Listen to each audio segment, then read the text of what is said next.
उत्तर प्रदेश के संभल और बदायूं, राजस्थान के अजमेर शरीफ के बाद दिल्ली की तारीखी जामा मस्जिद का सर्वे कराया जाए, ये मांग जोर पकड़ने लगी है।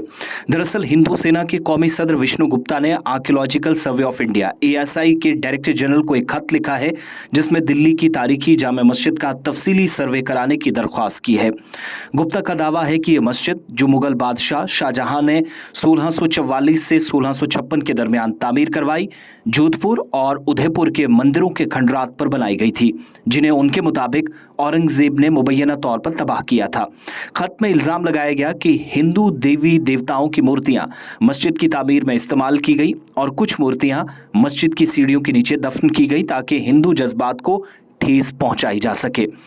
विष्णु गुप्ता ने ASI से खत में मुतालबा किया है कि वो जामा मस्जिद के हकाइक सामने लाने के लिए तफसीली तहकीकात शुरू करे। विष्णु गुप्ता ने यह भी कहा कि अगर मस्जिद की तामीर के दौरान किसी भी हिंदू बाक़ियात का इंकिशाफ होता है तो उन्हें महफूज किया जाए और ये मालूमात अवाम के सामने लाई जाएं ताकि तारीख के हकाइक वाज़ेह हो सकें।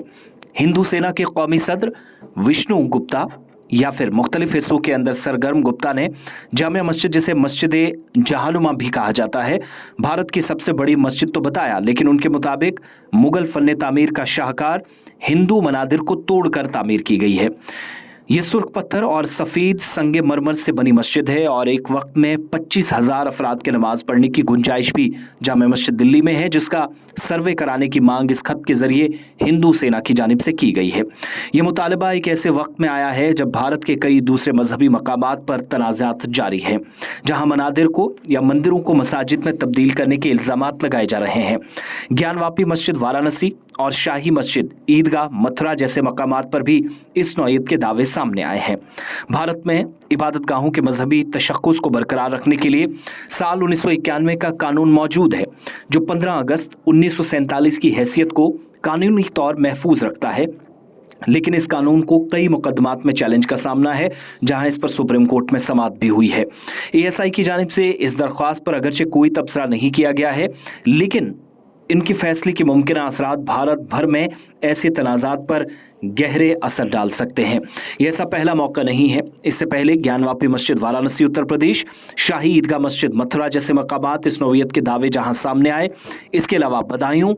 और साथ साथ संभल के अंदर सर्वे के दौरान हंगामे और 5 लोगों की शहादत के बाद अजमेर शरीफ में भी इसके नीचे एक मंदिर होने का दावा एक खत के जरिए किया गया। यह ऐसा पहला मौका नहीं जब इस हुकूमत में या मौजूदा दौरे इक़्तिदार में BJP और RSS की गलत पॉलिसियों और मुस्लिम मुखालिफ इक़दामात की वजह से अलग अलग मकामात पर मुल्क के अंदर हमने आग लगते भी देखी, जिससे कई लोगों की जानें गई, नुकसान हुआ। लेकिन मुल्क के अंदर भड़कती आग को बुझाने के सिवाय कोई शायद दूसरा रास्ता अगर था तो वो लोगों के मुश्किल सूरत हाल में उनकी बात सुननी चाहिए थी। मगर हुकूमत ने वक्त गुजरने के साथ साथ ऐसा न करने के बजाय मज़ीद सर्वे करने की इजाज़त दी और ASI, जिसको आज के वक्त में गॉडफादर का एक लक़ब देकर तमाम मजहबी मकामात को कुरेदने या सर्वे करने की इजाज़त मिल रही है, जिससे मुसलमानों के जज्बात को न सिर्फ ठेस पहुंचाई जा रही है और जज्बात मजरूह होने के साथ मुल्क के अंदर वो गैर महफूज हैं। इसको लेकर भी हुकूमत पर तमाम सियासी जमातें बिलखुसूस कांग्रेस इस वक्त टूट पड़ी है।